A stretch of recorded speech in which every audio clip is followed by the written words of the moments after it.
李明，我闻到你办公室有好香的味道耶，你中午是不是去吃好吃的啦？快说，你吃了什么？哈哈，你的鼻子真好。我中午是和一个朋友去吃了饭，我们去了一家新的面馆。面馆？什么面？是不是很特别？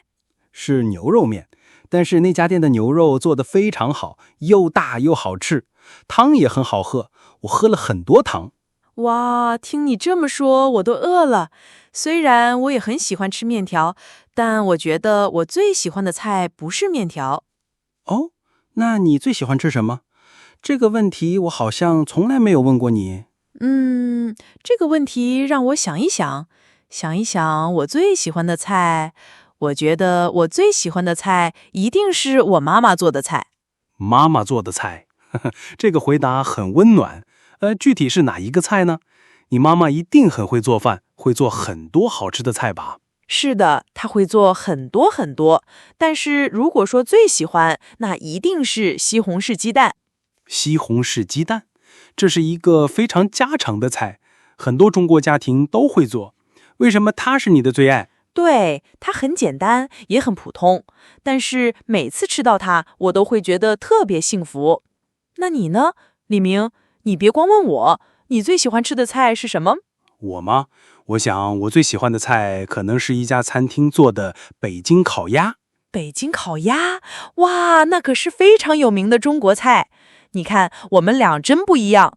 我喜欢最简单的家常菜，你喜欢最有名的餐厅大餐。哈哈，是啊，一个在家吃，一个在外面吃，一个很简单，一个不简单。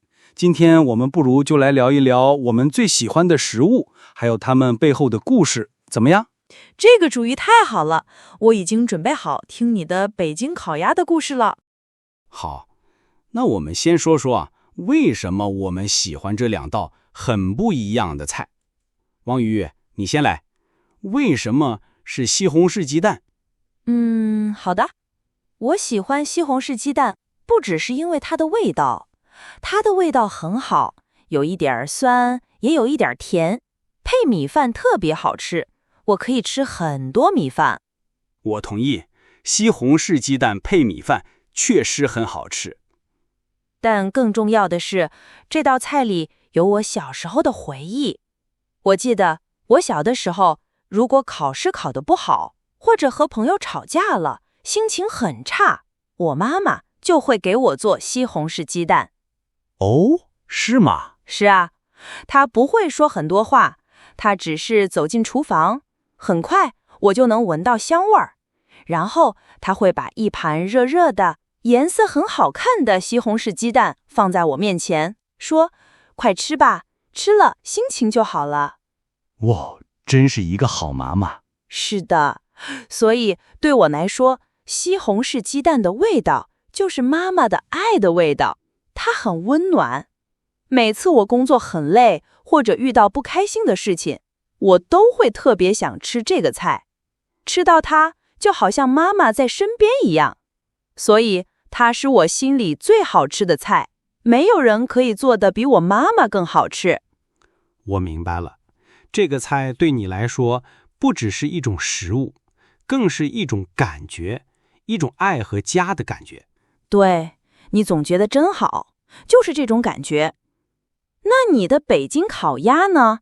它背后有什么故事吗？还是你只是单纯的喜欢它的味道？当然也有故事，我也很喜欢它的味道。那个皮烤得脆脆的，颜色红红的，非常好看。还有那个肉，很香，用一张很薄的饼放上鸭肉，再放一点黄瓜和葱，还有甜甜的酱，包起来吃，哇，那个味道太丰富了。你别说了，我真的越来越饿了。哈哈哈！但是我不只是喜欢它的味道，我也喜欢吃北京烤鸭的那个过程。它不像家常菜，做好了吃就行了。吃北京烤鸭很有仪式感。仪式感？怎么说？你看，我们通常是和家人或者朋友为了庆祝一件开心的事儿，才会去专门的烤鸭店，比如过生日或者过新年。然后呢，厨师会把一整只烤好的鸭子推到你的桌子旁边，亲自给你片鸭肉。那个场面呢，就让你觉得这是一个很特别的时刻。啊，我懂了，你喜欢的是那种特别的、隆重的气氛。是的，我第一次吃正宗的北京烤鸭是我10岁生日。我爸爸妈妈带我去的北京一家很有名的老店，我到现在还记得，当时我看到那只油亮亮的烤鸭，还有厨师熟练地把皮和肉片下来，整齐地放在盘子里，我觉得太神奇了。那是我第一次感觉到，原来做饭、吃饭也可以像一门艺术一样。所以西红柿鸡蛋对我来说是家和爱，北京烤鸭对你来说是庆祝和艺术。可以这么说，食物在我们生活里扮演的角色真的很有意思。是啊，不过李明，你总不能每天都去餐厅吃北京烤鸭吧？那你平时，比如早饭和午饭，都喜欢吃什么？当然不能，北京烤鸭太贵了，也太正式了。我只是在很特别的日子才吃。平时我吃的也很简单，比如早饭，我喜欢喝一杯牛奶，吃2片面包，很简单也很快。你呢？我早饭喜欢吃中式的，我喜欢喝一碗热热的粥，或者吃一个包子。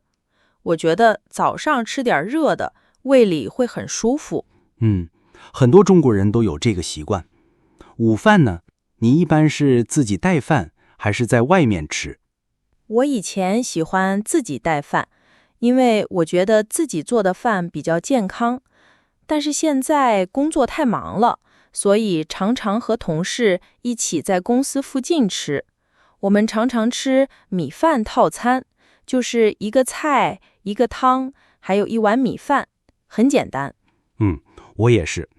午饭时间很短，所以怎么方便怎么来。不过说到和朋友一起吃饭，我最近发现了一种特别有意思的吃饭方式，是什么？是火锅。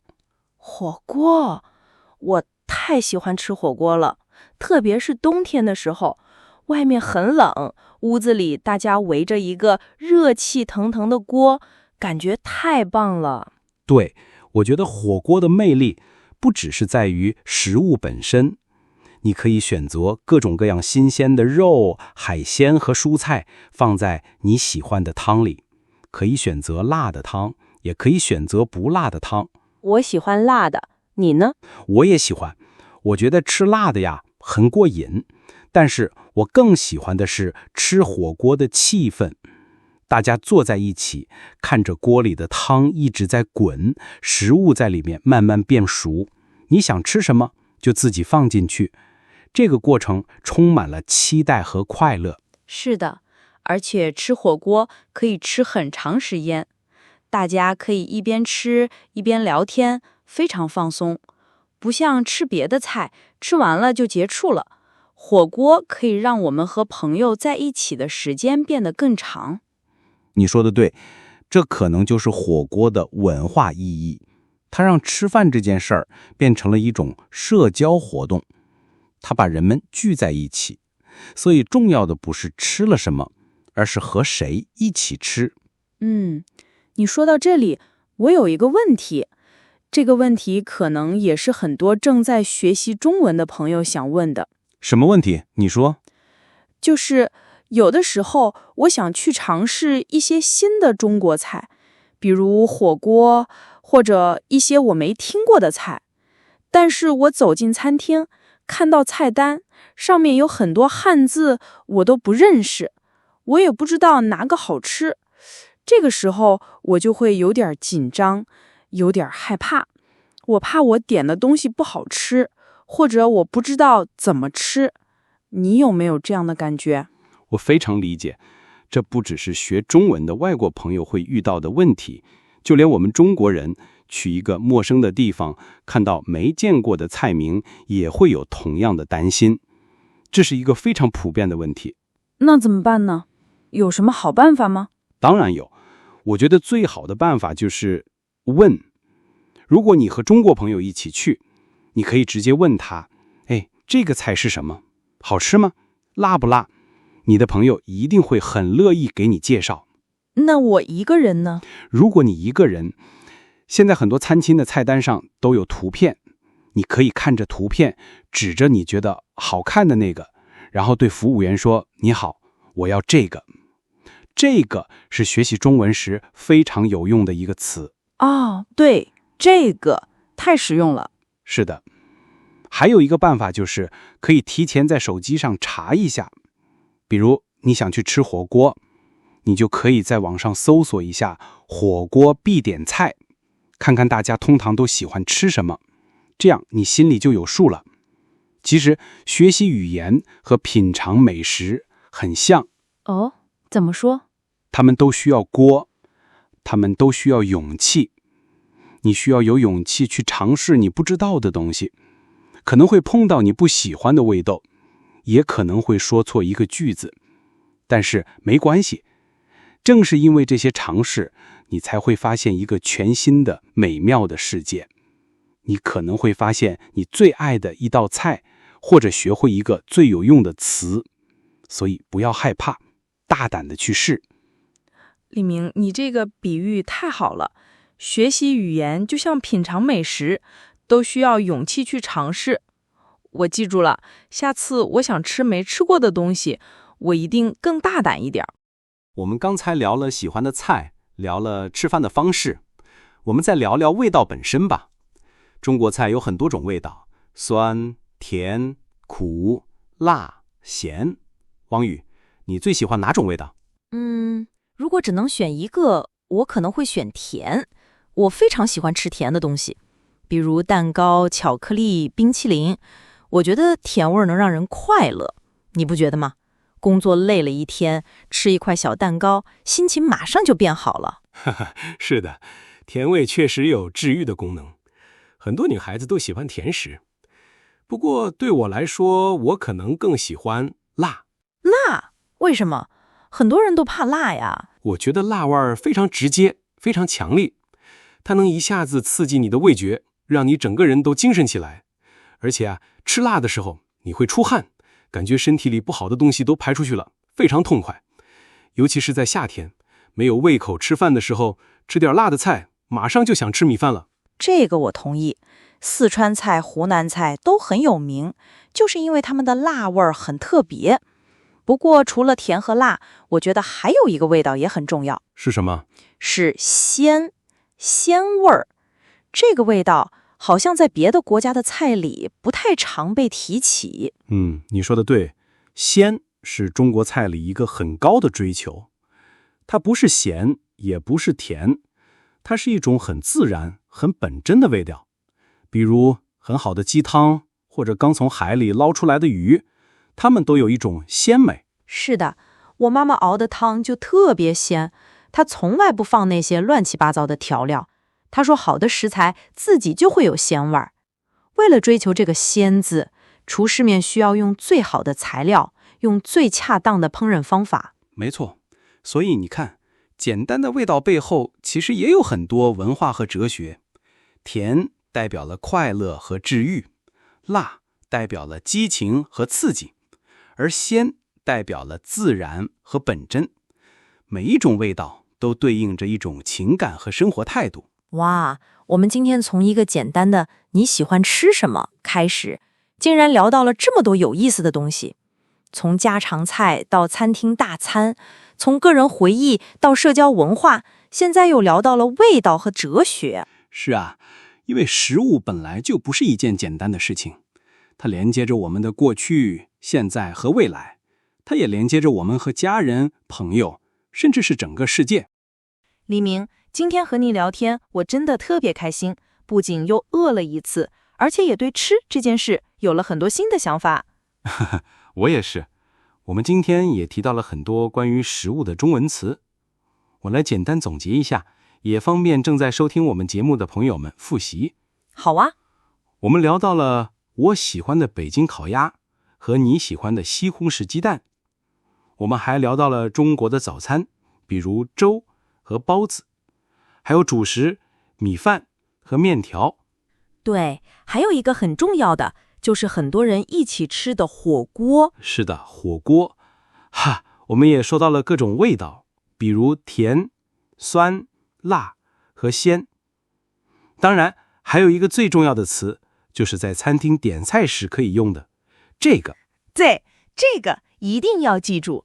黎明，你总结得真好。那么，听我们节目的朋友们，现在轮到你们了。是的，我们想问问大家，你最喜欢吃的中国菜是什么呢？为什么喜欢它？它背后有什么特别的故事或者回忆吗？你喜欢甜的、辣的还是别的味道？欢迎大家用今天学到的词语给我们留言，分享你的美食故事。我们非常期待看到你们的分享。好了，今天我们的节目就到这里了。感谢大家的收听，我们是每天中文，下次再见。再见。